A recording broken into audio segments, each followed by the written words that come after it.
these look so fresh. I think I'll get a few of these. Yes, they were just picked this morning. Hey, I was just thinking about what you said earlier.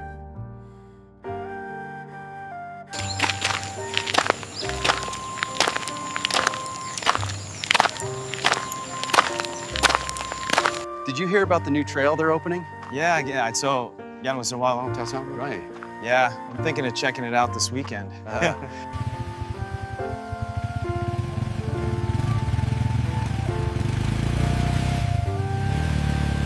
So, I was thinking about our next project, and I have a few ideas. Okay, I'm listening. What have you got?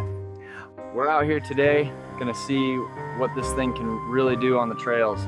It's supposed to be pretty capable.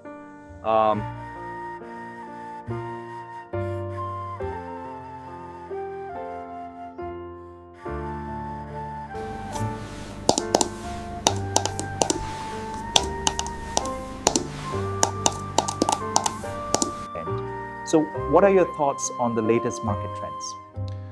I believe we need to diversify our portfolio. So if you look at these projections, you'll see the potential growth. Right. I'm noting that down. It's a deal then. Agreed. I'm looking forward to working with you.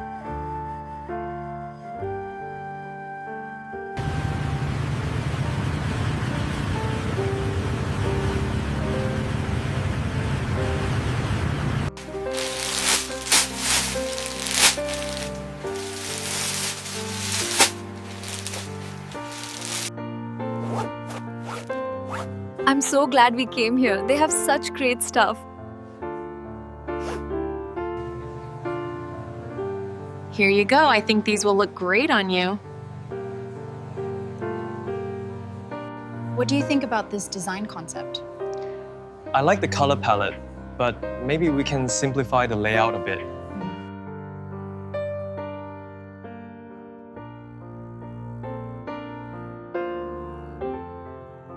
Well, I think the initial data suggests a strong correlation. But correlation isn't causation. We need to dig deeper. Yeah, I'm just relaxing at home, catching up on some things. How about you? When you're dealing with something you can't control, it's about how you react to it. Yeah, that makes a lot of sense. When you're dealing with something you can't control, it's about how you react to it. Yeah, that makes a lot of sense. It's a pleasure doing business with you. Likewise, my friend. To a successful partnership.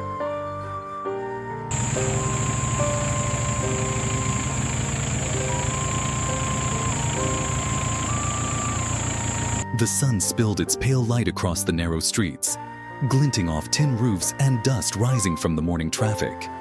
Amid the chaos of vendors calling out their wares and motorbikes weaving between carts, a small figure stood with surprising confidence. A young child, no more than 7 or 8, balanced on tiptoes behind a plastic table were cups of shredded papaya salad, nom, waited to be sold. Their hands moved with quick, practiced gestures, scooping, mixing, handing over portions to curious passers-by. At their side stood an older figure, quiet but watchful, letting the child speak. 20,000 a cup, the child said brightly, their voice carrying above the din. A woman paused, coins jangling in her hand, and laughed at the child's sharp wit. Compliments followed like coins into a jar. So clever, one man said. So young, yet already knows the art of business. The child smiled shyly, pride and shyness mingling in equal measure, while the older figure placed a gentle hand on their shoulder, reminding them that even small victories mattered. But away from the chatter of customers and clinking cups, other stories unfolded. Stories not gilded with laughter. A man named Tan paced in the shadows of an alley, his shoulders tense, his breath uneven. Debt had wrapped itself around him like a python, tightening with each passing day. Today, the coils grew unbearable. A group of men approached, their steps heavy, their voices edged with menace. 100 million, the leader said flatly. Today, Tan stammered, searching for excuses, searching for mercy, but the men's eyes held none. They threatened to take his motorbike, the last relic of his late father, a cruel gesture meant not just to strip him of property, but of dignity. Before the weight of their threats crushed him, another voice cut in. A man stepped forward, calm but firm, declaring himself Tan's older brother. His presence shifted the balance, at least for the moment. He pleaded for time, bargaining with slivers of hope. Yet the men had little patience. "If you cannot pay," one of them sneered, "then work for us. Deliver our goods, carry our risks, and maybe we forget the number you owe." Their words slithered like snakes, offering a poisonous kind of mercy. Tan's brother stood silently, torn between fury and desperation, knowing that survival sometimes meant choosing chains. While debt threatened to devour one family, elsewhere life unfolded in gentler rhythms. Diep, a woman with kind but weary eyes, knelt beside a little girl named Nhi. The child was not her blood, but in every way that mattered, she was hers. Today marked a milestone, Nhi's first steps into the world of school. Together, they combed through markets, fingers brushing over fabrics and shoes, the air filled with the scent of fried snacks and new beginnings. They chose notebooks with bright covers, pens that gleamed like promises, a pair of shoes that squeaked with each step. The crowning glory was a school bag, sturdy yet cheerful, carried by Nhi as if it were treasure. Later, they sat under a faded umbrella, sharing ice cream that melted too quickly in the heat. Sticky fingers clutched crayons, sketching uneven lines across pages as laughter rose like music. For Nhi, this day was not just about supplies, but about belonging, about proof that someone believed in her future. For Diep, it was a reminder of responsibility heavy as stone. For love meant sacrifice, and she had chosen to carry both. But paperwork stood behind every smile. A meeting with a teacher named Tuan awaited. Sitting across from him, Diep explained the truth with steady voice. Nhi was not her daughter by blood. Her real parents, crushed by debts they could not repay, had abandoned her, vanishing overseas. All that remained was a child and the burden of choices made by others. Tuan nodded, flipping through documents, each stamp and signature a fragile shield against judgment. "Everything is in order," he assured. "The adoption papers valid, the community's approval secure.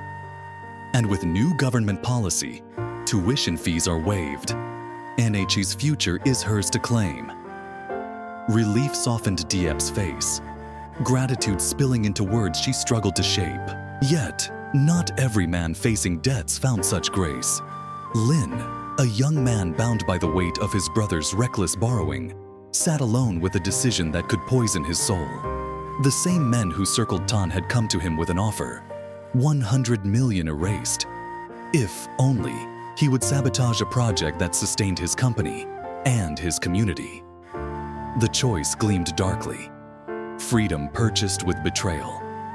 Lin's chest burned with conflict, but in the end, he pushed the temptation aside.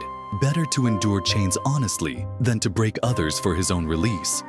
Courage carried him to his superior, a CEO named Dui. Their meeting was not of boss and subordinate, but of man and man. Lin confessed the truth, voice trembling as he laid bare the rod of debt. 30 million borrowed, 100 million owed, his brother's weakness staining his name. He admitted his pockets were empty, his spirit frayed. Dui listened, not with judgment, but with empathy, seeing in Lin not failure, but a man trapped by love for family. "Then let me carry this with you," Dui said, his voice steady. He offered 100 million, not as a gift, but as a lifeline, to be repaid in gentle cuts from Lin's salary. 25 million earned, 5 million kept aside, until the debt no longer chained him.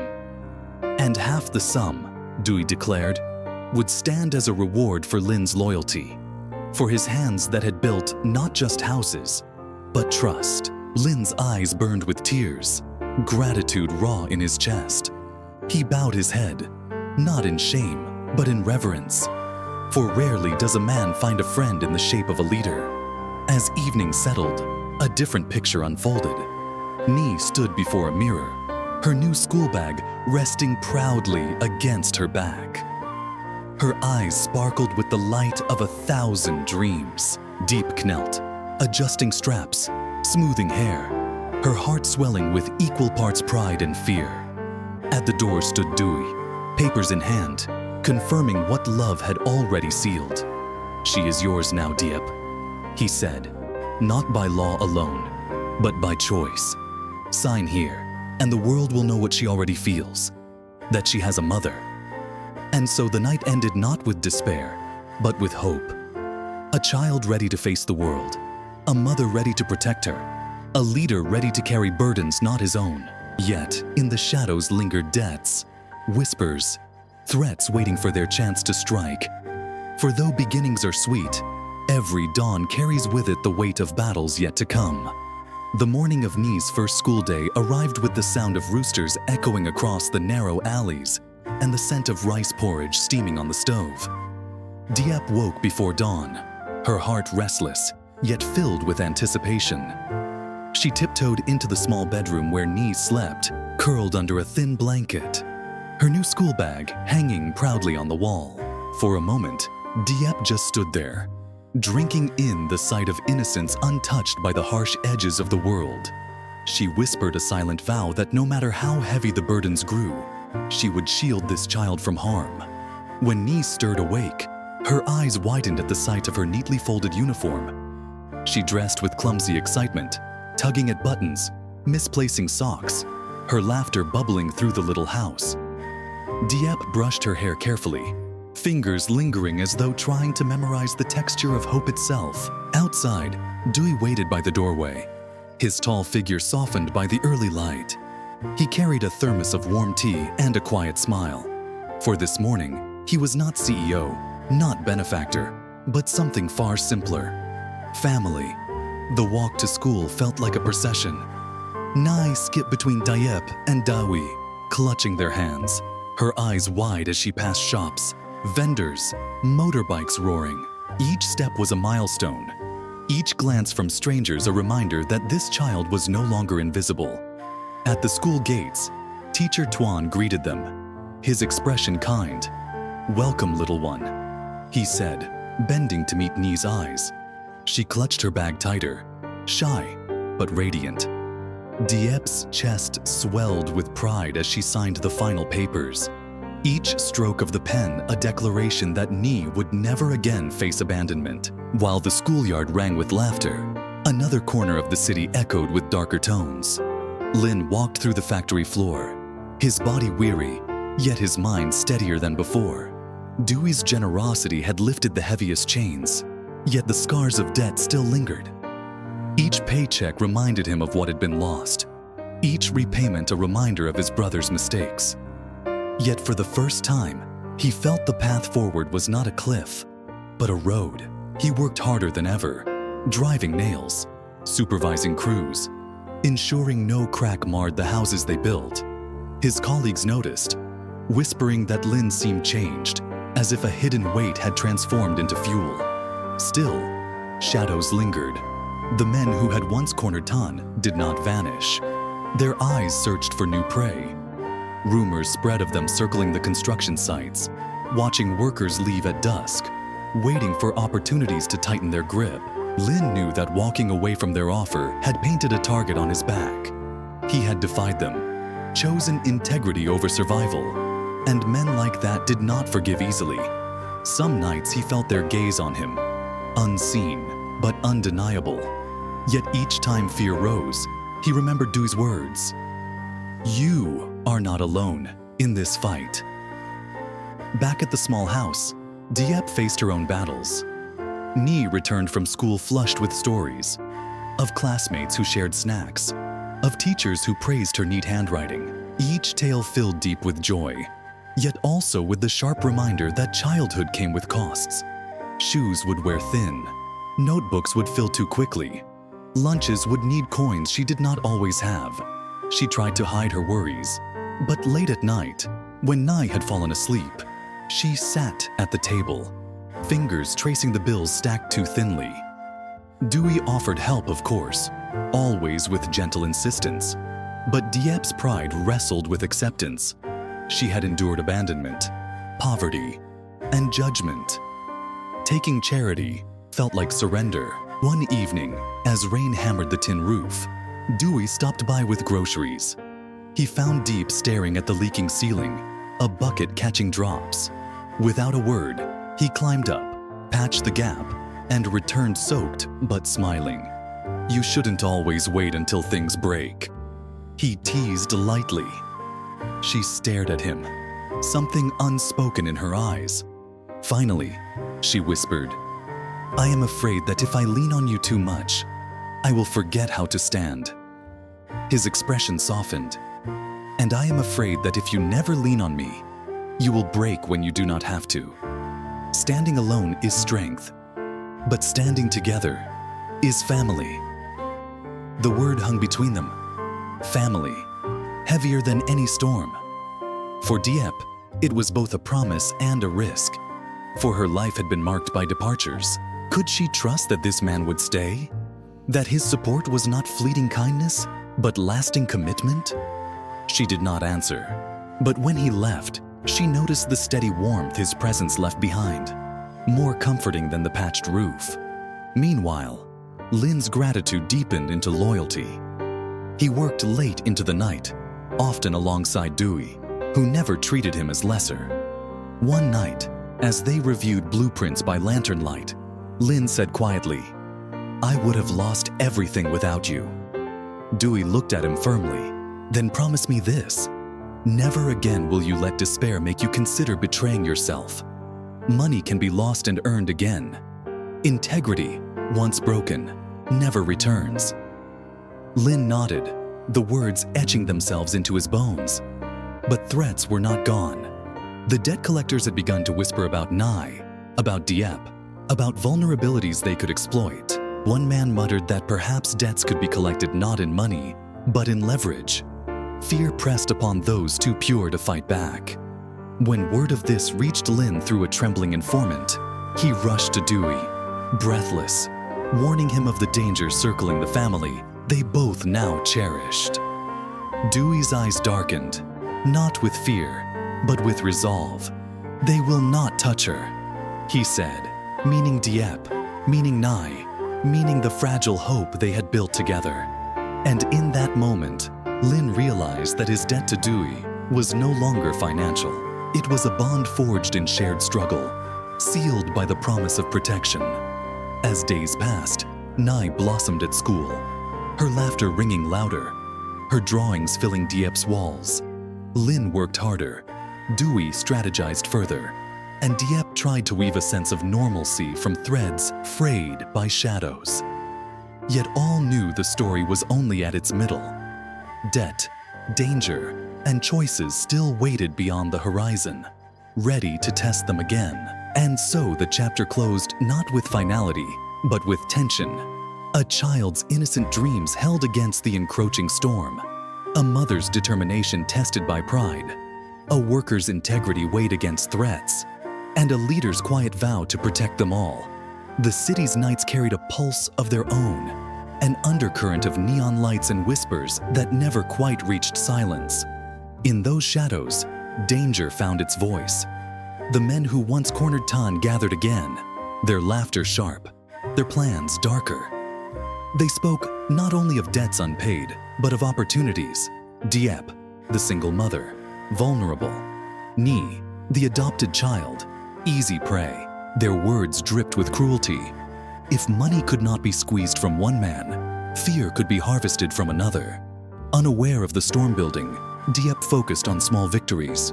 She and Nhi painted the front gate a brighter color, laughing as flecks of paint stained their clothes. Nhi's school books filled with neat handwriting and clumsy doodles.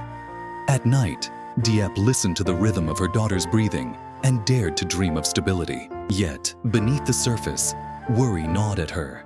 Pride told her to refuse further help from Dewey, but fear whispered that without him, her fragile peace could collapse. One evening, Lin arrived at Dewey's office pale and breathless. "They know about Diep," he blurted, his voice shaking. "They've started asking questions at the market, watching the school. They mean to use her, to use the child, to break us." The room fell silent except for the ticking of a clock. Dewey leaned back, his eyes narrowing, not with hesitation, but with resolve. "Then we will not wait for them to strike. We protect them first." That night, Dewey visited Diep's small home. He found her mending clothes by lantern light, Nhi asleep in the next room. She looked up, startled by the urgency in his eyes. "You are in danger," he said bluntly. "Not because of anything you have done, but because of me, because of debts that are not yours. I will not let them touch you." Diep's hands trembled around the fabric. Fear flared, but so did defiance. "I will not run again," she whispered. "Nhi has just found her place. I will not uproot her." Dewey knelt beside her, his voice softening. "Then let me stand between you and the storm. Let me be the wall they cannot pass." The following days unfolded with a strange mix of normalcy and vigilance. Nhi went to school. Diep continued her household routines, but unseen eyes watched every corner. Dewey placed discreet guards nearby, men loyal not to his company, but to his word. Lin shadowed them when he could, his guilt overpassed temptations fueling his determination. For the first time, the family realized that love and loyalty had drawn a protective circle around them. Fragile, yes, but unbroken. The confrontation came sooner than expected. On a dusky evening, as Diep and Nhi returned from the market, two men blocked the narrow alley leading home. Their smiles were wrong, their stance predatory. "Pretty bag," one sneered, eyeing Nhi's school bag. "Expensive for someone like you." Diep pulled Nhi close, her heart pounding. Before panic could choke her, another figure appeared. Lin, stepping between them, his body taut with resolve. "She is under my protection," he said, his voice low but steady. The men laughed, circling, but their amusement faded when a second shadow emerged. Dewey himself, calm yet dangerous in his silence. He carried no weapon, needed none. Authority radiated from him, the kind born not of fear, but of certainty. The standoff stretched, tension slicing the air. One of the men muttered threats, promising this was not over, before retreating into the night. Fear lingered in their wake, but Diep's gratitude burned brighter. "You risked yourselves for us," she whispered, clutching Nhi. Dewey looked at her, unwavering. "This is not risk, this is duty. Family is not abandoned." After that night, choices became clear. Dewey could no longer protect them from the sidelines. He began formal proceedings, not only solidifying Nhi's adoption, but weaving legal shields around Diep's home and livelihood. Papers were signed, seals pressed. Each stamp, not just bureaucracy, but armor. Lin, too, changed. He stood taller, spoke firmer.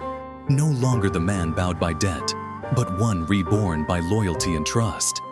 Yet the greatest transformation belonged to Diep. Fear had once shaped her steps, teaching her to expect abandonment, to shrink from hope. Now she found her voice. When neighbors whispered doubts, she answered with calm dignity. When Nhi asked if she was safe, she replied not with trembling hesitation, but with certainty. "Yes, because we are not alone anymore." The final trial arrived quietly, without warning.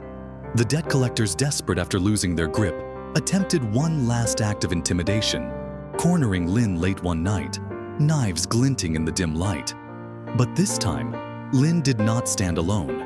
Dewey arrived with men loyal and fierce, the confrontation ending not in violence but in surrender. The law, long evaded, finally closed its hand around those who thrived on fear. For once, the shadows retreated.